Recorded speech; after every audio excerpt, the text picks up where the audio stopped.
네, 오늘 제가 말씀드리는 이런 사람들은 절대 집안에 들이지 않으셨으면 합니다.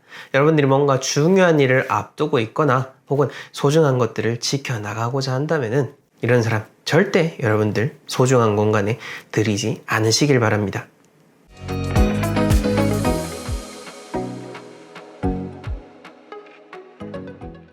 네, 멋지동입니다. 이 맹자에 보게 되면은요, 인유불위야, 이후 가이유위야 라는 구절이 있습니다. 사람이 해서는 안 될 것을 하지 않고 나서야 진정으로 우리가 해야 될 것, 그리고 할 수 있는 것들이 생겨난다 라는 뜻을 가지고 있습니다. 우리가 누군가의 마음을 얻기 위해서 그 사람이 좋아하는 것을 하는 것도 중요하지만은 그 사람이 싫어하는 것을 하지 않는 게 오히려 더 효과가 있는 것처럼 우리가 우선은 해서는 안 될 것들이 무엇인지를 잘 알아가는 것이 진정 현명해질 수 있는 첫 번째 단계가 아닐까 생각이 듭니다. 그렇게 여러분들이 현명하게 살아갈 수 있도록 오늘의 내용도 준비를 해봤습니다. 자, 그리고 오늘의 이야기는 얼마 전에 사실 그 출장을 다녀왔던 곳 중에 한 곳에서 의뢰인분께서 질문을 주셨던 것을 바탕으로 해서 아이디어를 얻어서 만든 컨텐츠이기도 합니다. 첫 번째 내용과 더불어서 바로 이야기 들어가 보자면은 이 의뢰인분께서 질문을 주셨던 것 중에 하나가 현재 이제 자녀와 함께 살고 있는데 이혼을 해가지고 이제 각각 따로 살고 그렇게 있었습니다. 따로 살고 있는 상태에서 그 의뢰인분께서는 자녀분들 중에 한 명, 이혼한 배우자는 또 다른 자녀와 함께 이렇게 지내고 있었고 뭐 여러 가지 현실적인 문제로 이혼을 하기는 했지만은 실질적으로 이미 마음에서는 어느 정도 거리를 두고 있는 그런 상황이었습니다. 아마 그래서 어떤 그 집안의 운적 자금과 관련이 있지 않을까 해서 저에게 질문을 주셨던 것 같은데요.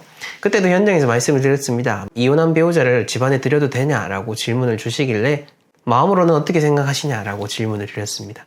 여러분들도 마찬가지입니다. 뭐 요즘 점점 더 이혼하는 커플들이 늘어나고 있죠.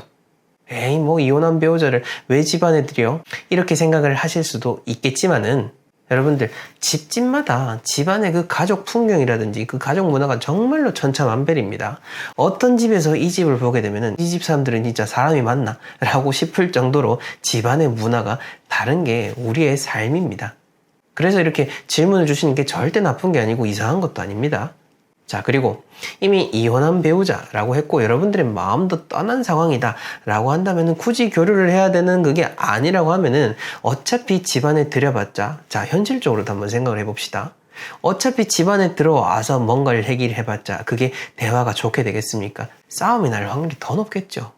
이게 이렇게 현실적으로도 싸움이 되겠지만 운적인 측면에서는 안 맞기 때문에 계속 그렇게 다툼이 일어나는 겁니다. 뭐 물론 부부의 연을 맺고 있는 상황에서 다툼이 있으면 또 그 다툼을 현명하게 해결을 하고 서로가 봉합을 하고 하면서 시간을 잘 쌓아가야 되는 거지만은 어쨌든 이미 헤어질 결심을 통해서 이혼을 했다라고 한다면은 이제는 갈라섰습니다.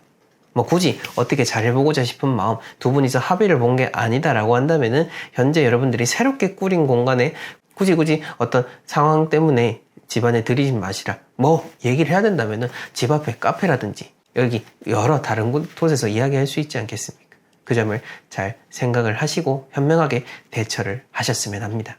자, 그리고 두 번째로는요. 바르지 않는 일을 하는 사람은 여러분들 집안에 안 들이시는 게 당연히 좋겠죠. 바르지 않는 일을 하는 사람, 설령 여러분들이 정말 절친한 친구라고 해도 그 친구가 진짜 뭔가 어둠의 일을 한다라든지 여러 가지 누가 봐도 그런 좋지 않은 일을 하는 사람이다 라고 한다면 조금은 조심하는 게 좋겠죠. 정말 중마고우로서 우리 집안에 큰 도움을 주는 그런 귀인이다 라고 한다면은 또 다시 한 번 더 인지상정이라 여러 가지 생각이 들 수도 있겠지만은 사실 그런 경우는 잘 없을 겁니다. 우선은 여러분들 그리고 여러분들의 그 소중한 가족을 지키는 게 우선이다라는 것을 잘 생각을 해봐야 되는 거죠. 이 점을 참고해 주시면 좋을 것 같고요.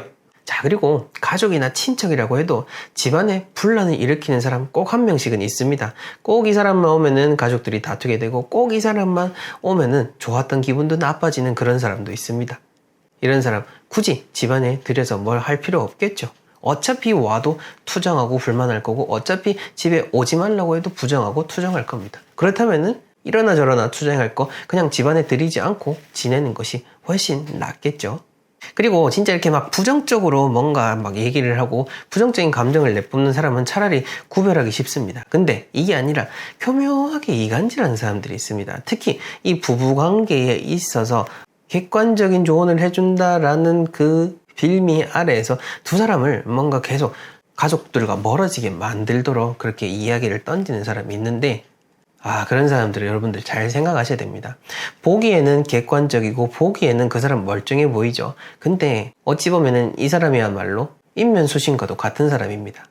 아마 여러분들도 한번 겪어보셨으면 알 겁니다. 이런 사람들이 오히려 더 무섭고, 이런 사람들과 해결할 수 있는 방법은 그 사람을 뭔가 어떻게 해버린다 이게 아니라 그냥 멀리하는 게 가장 최고의 방법이다 라는 걸 말이죠.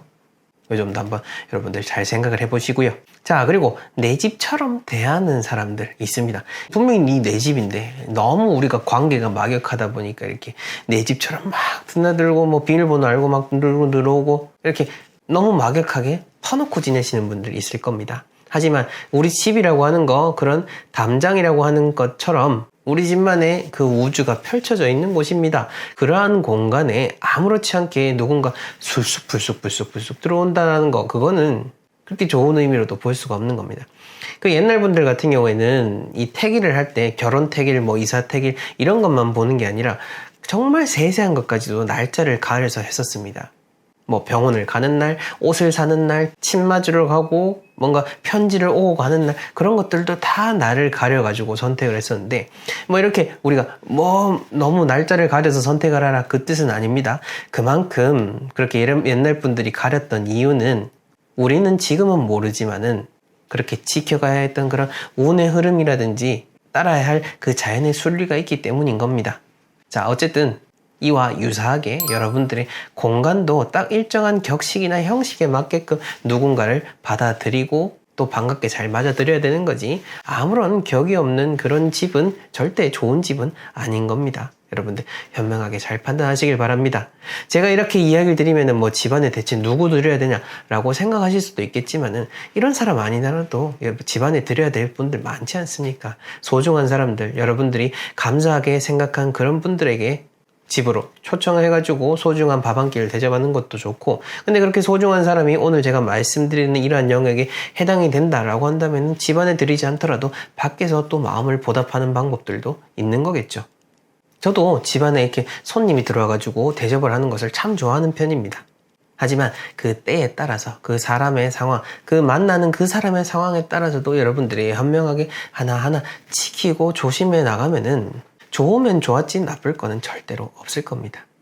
우리의 옛 성현분들께서 항상 경계하고 조심하면서 살아라고 했던 말, 그것도 아마 다 같은 의미가 아닐까라는 생각이 들면서 오늘의 내용 마무리하도록 하겠습니다.